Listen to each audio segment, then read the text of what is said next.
Buenas tardes, alumnos de cuarto año secundaria. Justamente el día de hoy, nuevamente una semana más de clase, una jornada más de trabajo. Justamente el día de hoy, en el curso de Historia Universal, vamos a tratar acerca de un hecho importante y relevante que va a tener mucha influencia en el mundo, sobre todo en América Latina. América Latina, ¿no? Y justamente vendría a ser la famosa Revolución Mexicana, ¿correcto? La Revolución Mexicana básicamente vendría a ser un movimiento que se va a originar a partir del año 1910, ¿no? Y se va a prolongar hasta el año 1923. ¿No? Son prácticamente 13 años de revolución. Se extendió de una manera muy prolongada debido a los grandes e incesantes malos entendidos e intercambios, diferencias entre la clase alta y la clase baja. La clase alta que estaba bajo el poder del gobierno y la clase baja que representaba al pueblo, básicamente los campesinos y sobre todo los obreros. ¿No? La Revolución Mexicana vendría a ser el sentimiento de reivindicar al campesino y al obrero que prácticamente se lo explotaba. ¿Quiénes explotaban? ¿Quiénes explotaban al campesino y al obrero? Justamente la clase alta, ¿no? La clase que se encontraba en lo más alto de la pirámide social en aquellos tiempos en la sociedad de México. ¿Y quiénes formaban parte de la clase alta? Justamente vendría a ser los grandes empresarios extranjeros, claro. México, para esta época, era uno de los lugares más privilegiados, sobre todo por sus grandes extensiones de tierras. Y sus grandes extensiones de tierras producían muchos recursos. Y esa producción de recursos fue lo que atrajo a los empresarios extranjeros que llegaron de diferentes lugares, procedentes de ¿a dónde, profe? Procedentes de Estados Unidos, procedentes de Alemania, procedentes de Francia, de España, ¿no? Entonces vinieron o llegaron a México grandes inversionistas, grandes burgueses. Claro, para esta época eran llamados los burgueses extranjeros, que se asentaron en México y formaron parte de la clase alta, de la clase dominante. Y que una vez llegados acá, bueno, a México, ¿no? Empezaron a explotar los recursos del territorio mexicano. Primero, les quitaron las tierras a los campesinos, ¿no? ¿Para qué? Para apropiarse y convertirlas en sus propiedades. Es así como estos empresarios extranjeros se apropiaron de las tierras de los campesinos, los despojaron a los campesinos de sus bienes y automáticamente los convirtieron en sus esclavos, obligándolos a trabajar largas jornadas de trabajo, muchas de ellas de 12 horas a más, las cuales no eran bien remuneradas. ¿Y qué sucedía con el obrero mexicano? También era explotado en las fábricas que se estaban levantando en el Estado de México, ¿no? 12 horas a más de trabajo, un salario paupérrimo, un salario mínimo, ¿no? Que no cumplía con las condiciones de satisfacer las necesidades del pueblo mexicano. Entonces, fíjate, ironías de la vida, cómo empresarios del extranjero vienen a tomar posición de algo que no les pertenece y que empiezan a explotar al pueblo mexicano. Ahora, profe, ¿y qué hizo el gobierno? ¿No? ¿El gobierno defendió al pueblo? No, todo lo contrario, defendió a los intereses de los empresarios extranjeros, ¿no? Ironías de la vida. Pero esto va a culminar, esto va a tener un tope, esto va a tener, ¿no?, un punto en el cual el pueblo se va a levantar y así se origina la Revolución Mexicana. ¿Con el fin de qué? De exigir por el lado de los campesinos a que se les devuelva sus tierras y por el lado de los obreros que se les reconozca un salario óptimo, que se les reconozca ya no 12 horas de trabajo, sino 8 horas de trabajo. Todo ese proceso lo vamos a ver el día de hoy. Justamente el pueblo que se va a levantar en contra de este gran grupo de los empresarios extranjeros y también se va a levantar en contra del gobierno, porque el gobierno, en vez de apoyar al pueblo mexicano, apoyó a los empresarios extranjeros. El pueblo se va a levantar, van a tener grandes representantes. Justamente ahí aparecen los nombres, por ejemplo, de Emiliano Zapata, aparece el nombre de Francisco Villa, o también apodado como Pancho Villa, ¿no? Estos grandes y épicos personajes que van a representar al pueblo y a la Revolución Mexicana, ¿correcto?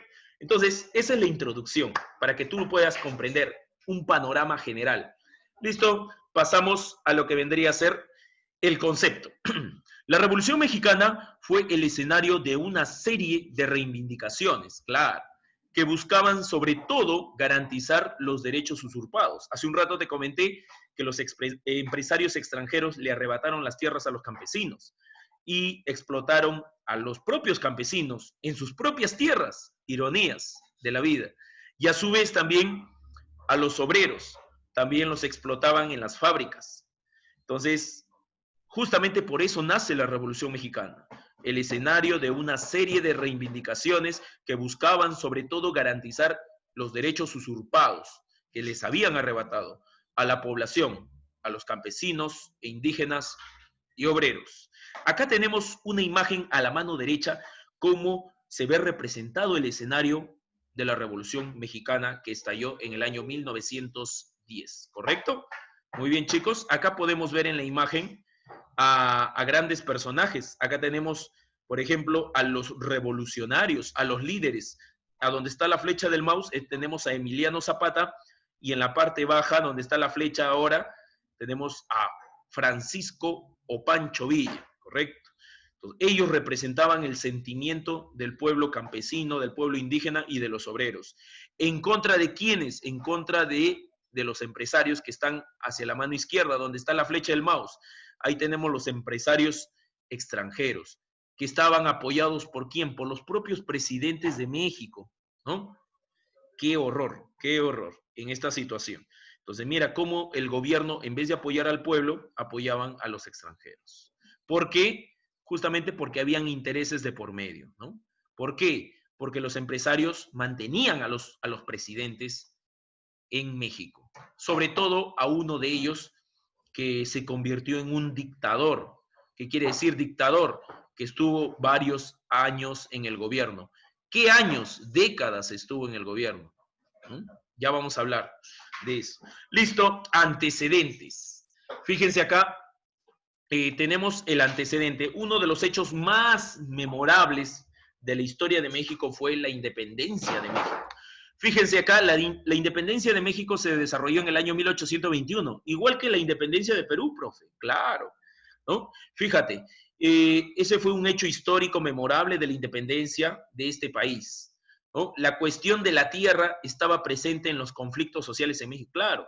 Desde la época de la independencia en México ya se hablaba acerca del problema de la tierra, a quién le pertenecía, a la clase alta o a la clase baja, pero había algo muy claro, ¿quién trabaja la tierra?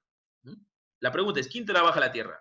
¿La clase alta o la clase baja? La clase baja, pues, ¿no? Entonces, por justicia y por democracia, le debía corresponder al campesino tener el control de la tierra, de las propiedades. Era lo más justo, era lo más razonable. Ahora, entonces, y así fue. Se le entregó al campesino las tierras para que pueda trabajar, porque él es quien mueve el trabajo de la agricultura, de la ganadería, ¿correcto? Ahora, otro antecedente.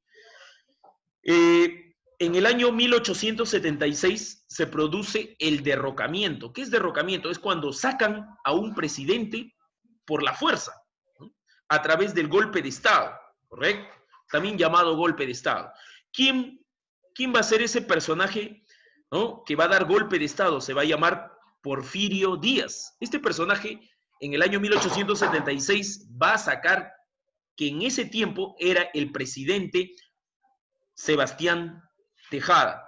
Le da golpe de Estado y automáticamente, ¿no?, Porfirio Díaz asume la presidencia como dictador. Claro, digo dictador porque este personaje va a estar prácticamente más de 30 años en el gobierno. prácticamente más de 30 años en el gobierno. O sea, desde el año 1876 hacia adelante, se va a adjudicar con el gobierno mexicano. Va a participar, él va a ser el único que va a participar en las elecciones de manera sucesiva y todas las va a ganar. ¿Por qué? Porque va a distorsionar, va a hacer jugadas sucias por lo bajo para ganar todas las elecciones. Aparte que él era el único que participaba. Entonces era una dictadura bajo el poder de Porfirio Díaz.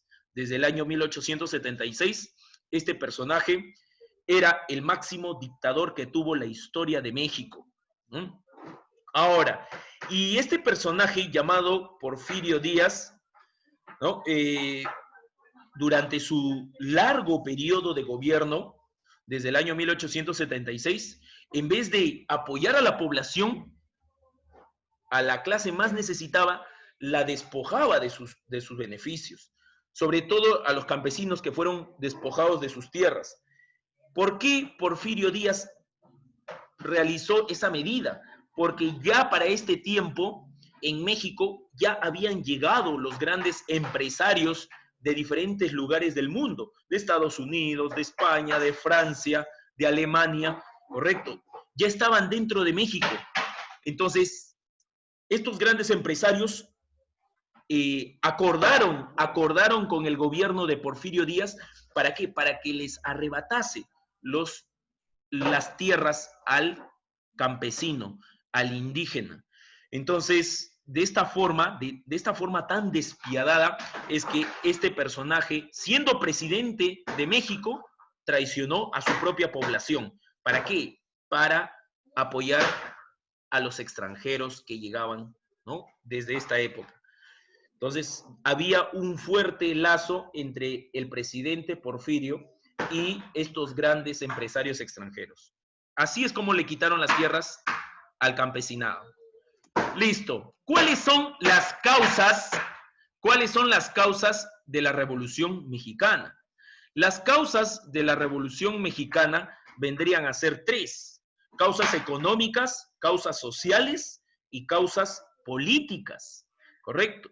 Miren acá, en las causas económicas justamente tenemos como primer ámbito el gobierno de Porfirio Díaz. Fue un gobierno capitalista, claro, porque estuvo financiado por los grandes grupos empresariales extranjeros. Hace un rato te comenté, ¿no? Los ricos se hacían cada vez más ricos y los pobres se hacían cada vez más pobres, porque el gobierno apoyaba a este sector de extranjeros y le quitaba a la gente más pobre que necesitaba en sí recursos y sus tierras. Ahora, otro de los puntos dentro de las causas económicas tenemos: el presidente le abrió las puertas al capital extranjero. Claro, ya lo habíamos dicho, ese punto esencial, ¿no? Permitió el ingreso de grandes grupos extranjeros, Estados Unidos, procedentes de Francia, procedentes de Inglaterra, España y Alemania, ¿no? Entonces, vinieron acá a hacer de las suyas. Y por último, los campesinos fueron despojados, claro, de sus tierras a manos del gobierno. Claro, Porfirio Díaz más daba por los extranjeros que por su propia población, los cuales fueron justamente, ¿no?, explotados. O sea, no había ningún tipo de interés del presidente de favorecer a su propia población. Todo lo contrario, le quitaba lo poco que tenían. Ahora, causas sociales. Dentro de las causas sociales de la Revolución Mexicana, básicamente tenemos que existía una gran explotación de la población, claro. Eso en un principio, a forma de preámbulo, también lo habíamos dicho bien claramente, ¿no? Que no existía una ley que protegiera a los obreros y a los campesinos. Todo lo contrario, estaban expuestos. Una vez que llegaron estos grandes empresarios extranjeros, tomaron posesión de México, de las tierras de México, le quitaron a los campesinos sus tierras e encima los explotaban, ¿no? Y también a los obreros los explotaban trabajando, ¿no?, más de 12 horas al día y también con un salario mínimo, prácticamente paupérrimo. de baja condición. Entonces, esa vendría a ser la gran explotación que se vivía en aquellos tiempos. Ahora, ¿cómo estaba organizada la sociedad en México? Para que ustedes puedan tener una idea cómo era México en aquellos tiempos y cómo estaba dividida la sociedad. Miren, en la parte más alta se encontraba la oligarquía. Aquí, profe, ese término oligarquía, ¿a qué hace referencia?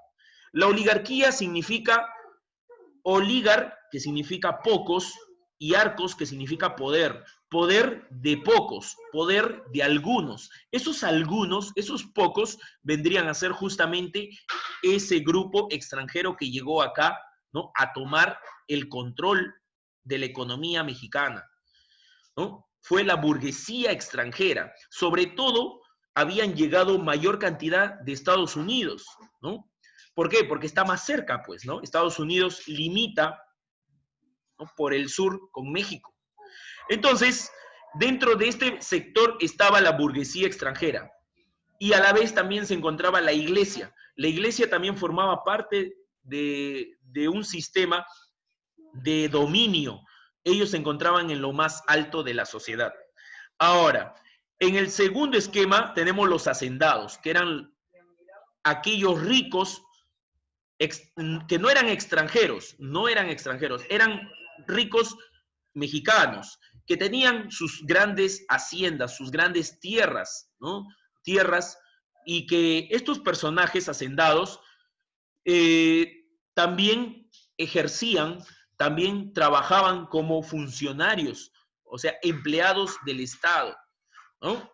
A pesar de que tenían tierras, ¿no?, también trabajaban formando parte del gobierno. O sea, muchos de ellos eran asesores del presidente Porfirio Díaz, eran, ¿no?, personas que estaban envueltas en la política mexicana, en esta política de corrupción, ¿correcto? Ellos sí eran de México, los hacendados sí eran de México, que queden claro eso, ¿no? Ahora, debajo tenemos la clase media, recién aparece la clase media. Es aquí donde encontramos a los profesionales, ¿no? A la gente que tenía una carrera, ¿no?, un oficio, aquellas personas que tenían un estudio superior en las universidades y que ejercían su carrera profesional. Debido a ello se encontraban en este segmento llamado la clase media. Eran personas intelectuales, diplomáticas. Muchas de ellas también apoyaron a los obreros y a los campesinos para el inicio de la Revolución Mexicana.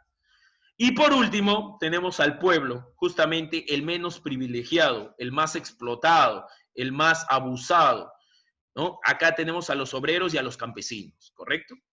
Así es. Entonces, esa es la idea. Así se organizaba la sociedad en México antes del estallido de la Revolución Mexicana, ¿correcto? Entonces, que queden claro ese punto muy importante dentro de la historia de México y el estallido de la revolución como tal. ¿Listo? Ya hemos hablado de la causa económica, de la llegada de los extranjeros que fueron apoyados por el gobierno para formar sus grandes empresas y explotar a los campesinos y al obrero. También hemos hablado de la sociedad, ¿no? En qué condiciones eran explotados los campesinos y los obreros, cómo era la sociedad antes de la revolución, ¿no? Ahora nos falta hablar de una tercera causa. Esa tercera causa vendría a ser las causas políticas, ¿correcto? Eh, como ustedes bien saben, y ya le hemos hablado, ¿no?, uno de los factores de las causas políticas vendría a ser la dictadura de Porfirio, ¿no? Había gobernado durante más de 30 años, ¿no? ¿Te acuerdas que él le dio golpe de Estado al último presidente constitucional? Entonces, él asumió desde el año 1876 hasta el año 1910. Prácticamente se hizo con el poder, maniató las elecciones. ¿Cuántas veces postuló a las elecciones? 7 veces, ¿no? 7 veces y todas las ganó. ¿Por qué? Porque manipulaba, malversaba las votaciones, todas a su favor. Y aparte, porque la burguesía, la clase alta, los extranjeros, los empresarios extranjeros, lo apoyaban, tenía Porfirio Díaz tenía el apoyo económico en su totalidad. Así es, era amo y señor de México.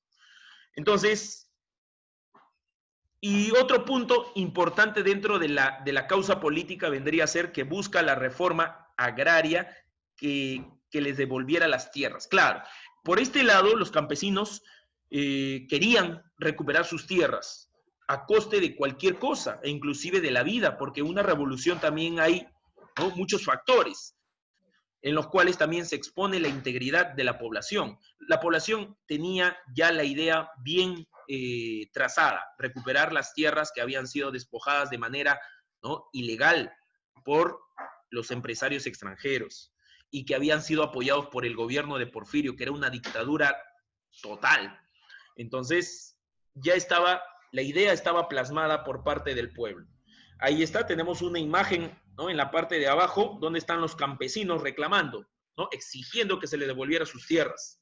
En la parte superior tenemos la imagen de Porfirio, ¿no?, el gran dictador que está acompañado, fíjense, de grandes empresarios extranjeros y también de su delegación militar. Este personaje, Porfirio Díaz, marca un antes y un después dentro del proceso y de la historia de México. ¿Correcto? Ahora sí, pasamos a lo que vendría a ser ya el proceso. Fíjense, chicos, ya estamos en el proceso de la Revolución Mexicana.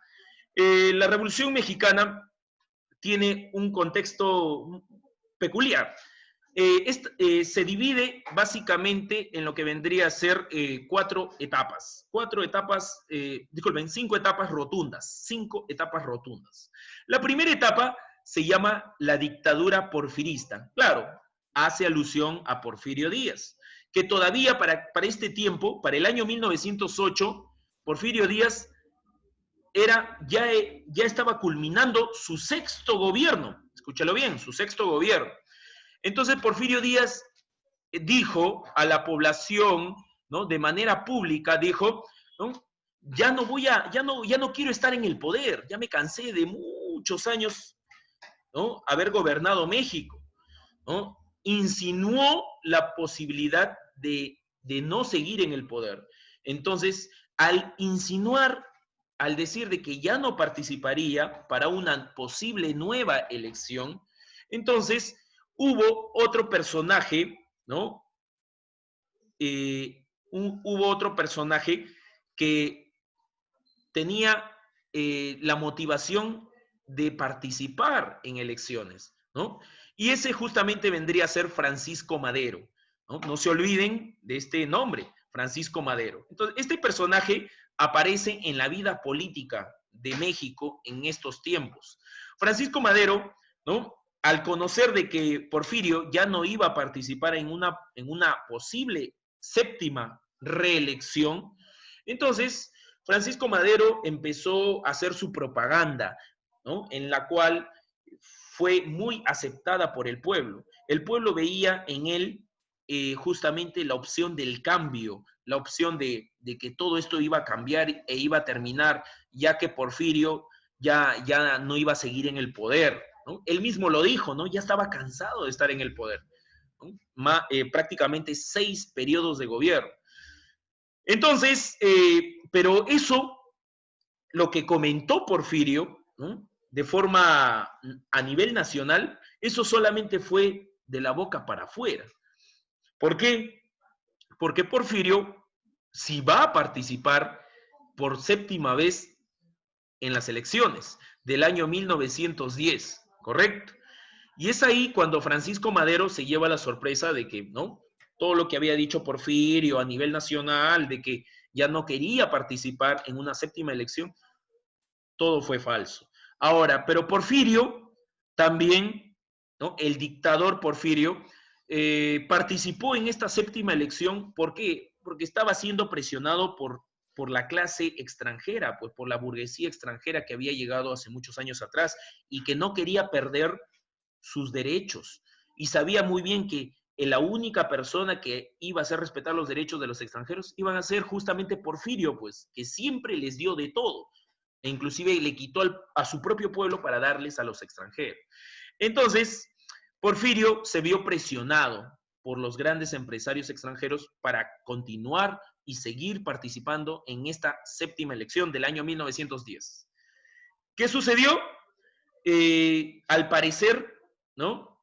Esta jugada de decir primero no y ahora sí, le estaba saliendo mal la jugada a Porfirio. ¿Por qué? Porque Francisco Madero, como ya había hecho su campaña de participar en elecciones, Francisco Madero se había ganado la aceptación del 90% de todo el pueblo mexicano. O sea, sí o sí, Madero tenía las posibilidades de ganarle estas elecciones. Sí o sí. Entonces, era el contrincante más poderoso que había tenido Porfirio en esos largos 30 años que había gobernado. Entonces, Francisco Madero ya estaba anunciado como futuro presidente, ¿no? Ya prácticamente la tenía la victoria en las manos.